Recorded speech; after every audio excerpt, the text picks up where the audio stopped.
about all of this, joining us is Dr. Emmanuel Navon, Israeli author, international relations lecturer at Tel Aviv University, and senior fellow at the Jerusalem Institute for Strategy and Security.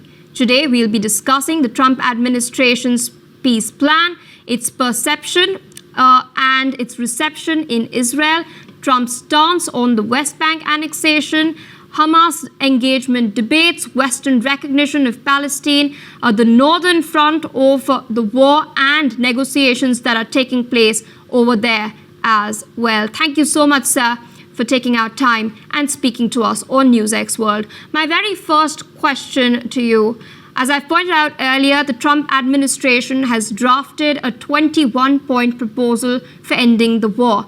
This plan includes the disarmament of Hamas, establishing an international security force, and a development roadmap to rebuild Gaza. But it also leaves the door open for a Palestinian state. How has this plan been received in Israel?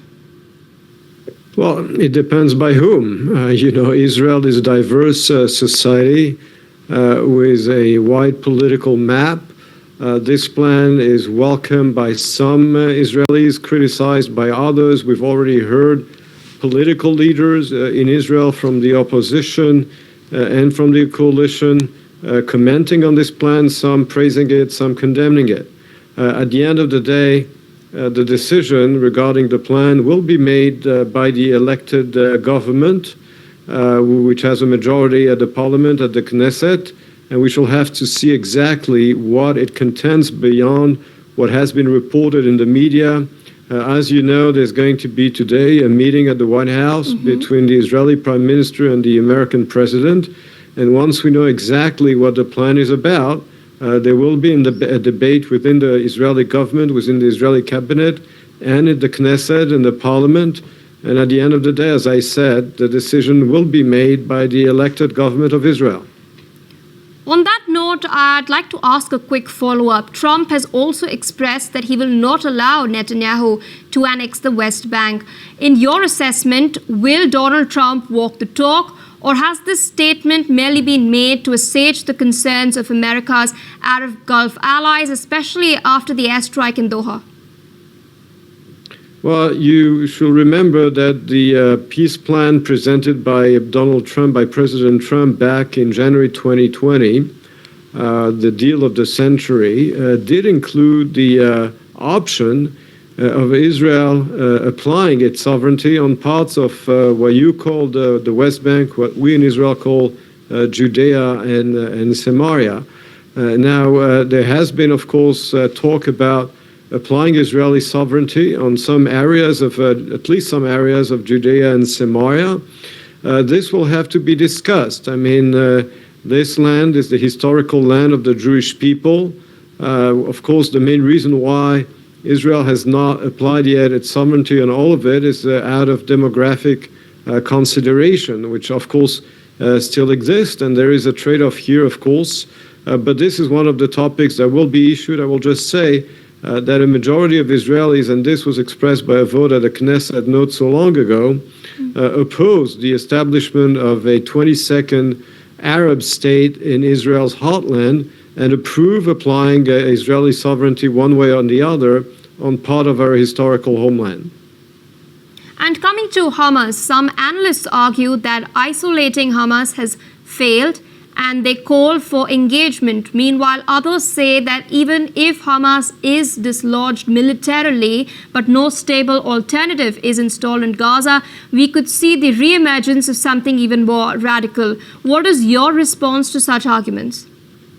What can be more radical than a genocidal organization that distributes to its population Arabic translation of Adolf Hitler's Mein Kampf? What can be more radical than an organization that burned alive children in front of their parents and parents in front of their children, that beheaded babies, that raped women, and that calls for the annihilation of every Jew on earth? I really do not understand what can be more radical than that. And did the Western countries engage the Islamic State, or did they fight it? They fought it. That's when they went into Iraq and Syria and basically decimated this terrorist organization.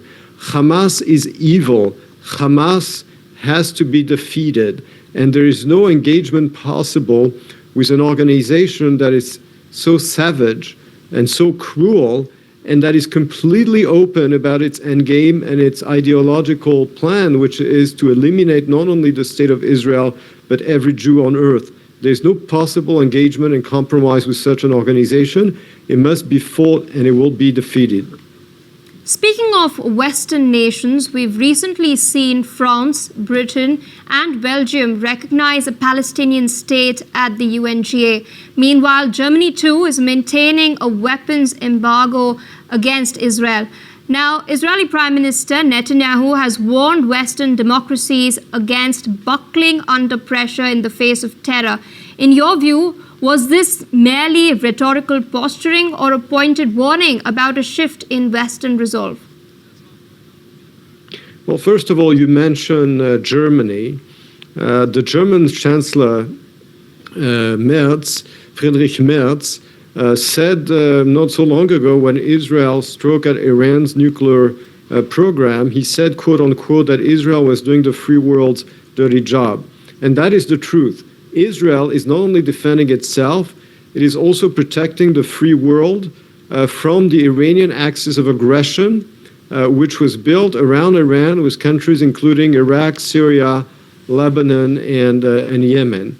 Israel, by dismantling this axis of aggression and by hitting directly Iran and its nuclear program, as I said, is not only protecting itself, but also protecting the West. And this is exactly what Chancellor Merz said after Israel's military operation in Iran. Now, Chancellor Merz also said that he had a disagreement with Israel over its latest military operation in the Gaza City, which is why he restricted, in a way, military export to Israel. It is fine to have disagreements among allies, but what the leaders of France and Britain did is much more serious, because basically they rewarded Hamas for October 7. In fact, Hamas itself said it. They said that this recognition of a so-called Palestinian state, which does not exist, is actually a success and the successful outcome of October 7. And Emmanuel Macron and Keir Starmer can deny as much as they want that this rewards Hamas, but it does. And Hamas itself says it. So if Hamas says it,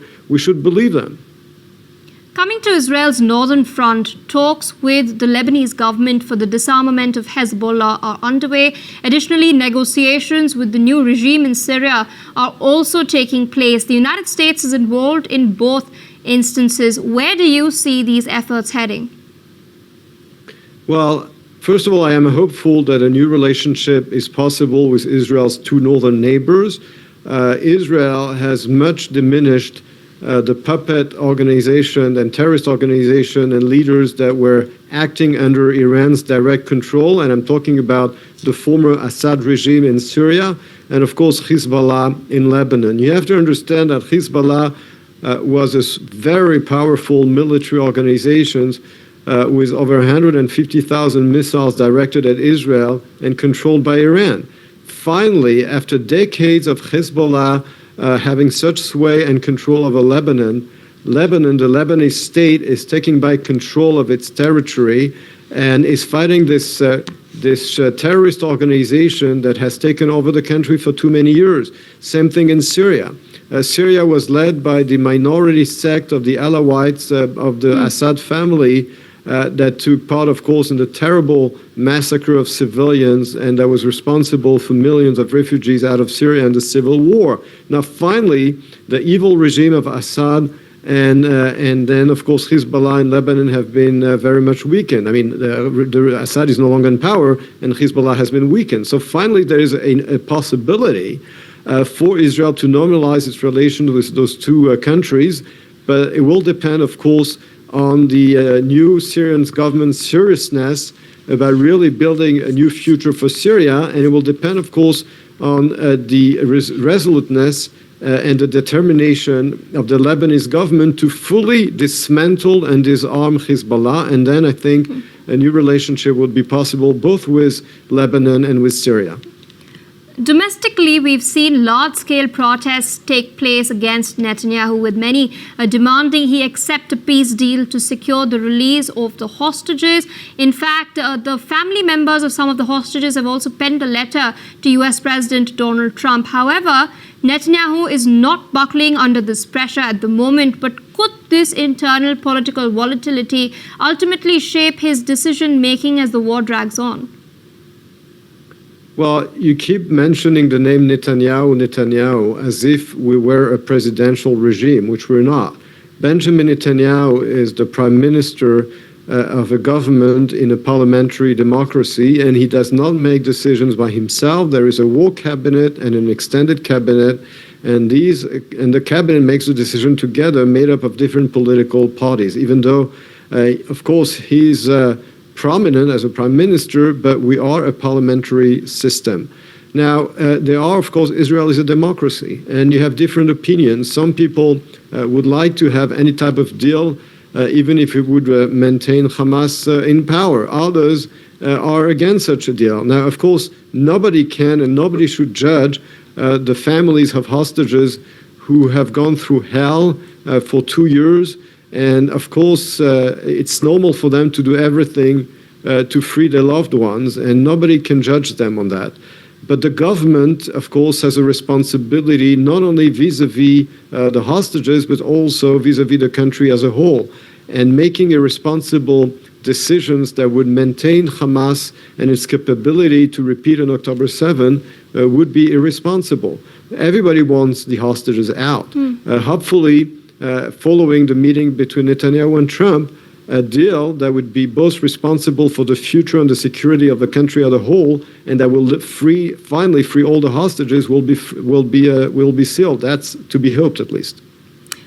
My last question, there's been a lot of speculation regarding a post-war Gaza as to who would govern it and how they would do so. From your perspective, what viable long-term strategies can Israel pursue that address its core security concerns? Look, Israel is not responsible for the governance in the Arab world. Israel is surrounded by many failed states, and we've mentioned 2 of them.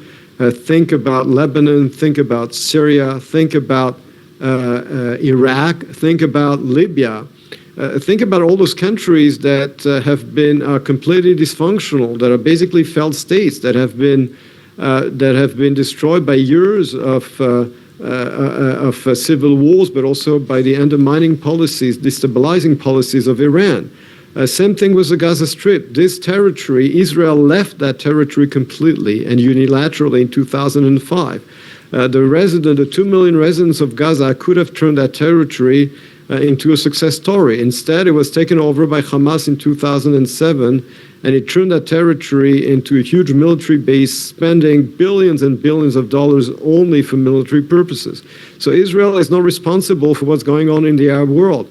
If some of the Arab countries in the region with which Israel has diplomatic relations and other countries want to help with the future and the governments of Gaza, they're welcome to. But as I said, Israel withdrew from Gaza in 2005. It is not and should not be responsible for this territory. And it is to be hoped that the reconstruction will not only be physical, but there will be a very deep change in governments, in education, because there's no point rebuilding roads, buildings, and infrastructure if the population it continues to be taught that the Jews are evil, that they must be eliminated, and that Israel will disappear. There's no point, because then we'll have a war again. So we must make sure that in the future, there will be a different type of education in the population. But again, Israel cannot do everything by itself. Israel is not responsible, as I said, of the governance in the Arab world. All right, with that, I would like to thank you, Dr. Emmanuel Navon, Thank you. for speaking to us on Focal Length today.